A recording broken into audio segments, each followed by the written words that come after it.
The US Army has restricted access to the Guardian website over its revelations of the NSA's snooping activities. The British Daily has been breaking the news from Edward Snowden, shedding the light on a number of secret documents. RT Sarah Firth is following the story in London.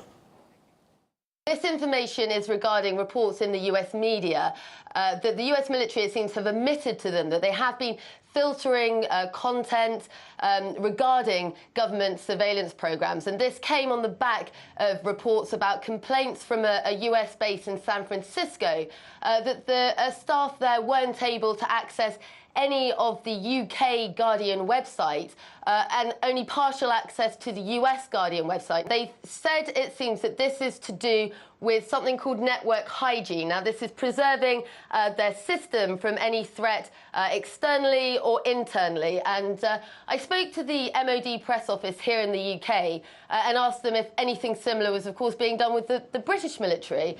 And they told me that this wasn't happening. What was being done in the US right now wasn't happening here, although they did say that in relation to their computer systems in the military, there is some information that is sometimes restricted for security purposes. It is raising questions about that suppression of information, and to talk more about that, I'm joined by political analyst Rodney Shakespeare. Thank you very much for joining us.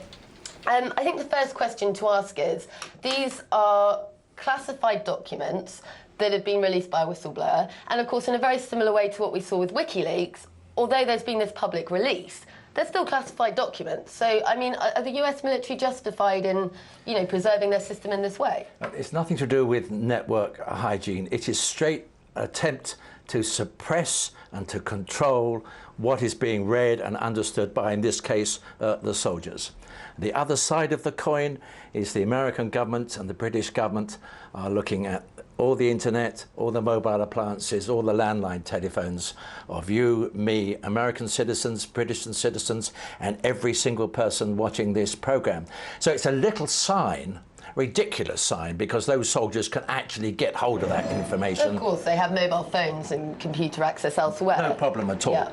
But it's part of an overall increasing encroachment on free speech and access to information. The Department of Defense actually said in their response that they're not going to block websites from the American public in general, and that would violate, they said, the highest held principle of upholding and defending the Constitution. So they've made it clear this is just the parts of the US system. They are lying.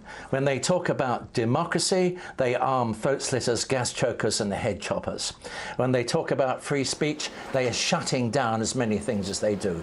You've no reason now to believe one single thing that the American government says. The bottom line of all this, they're out to control the information, and they normally do it by omission in the American channels. Not so much they lie, they just don't tell the truth.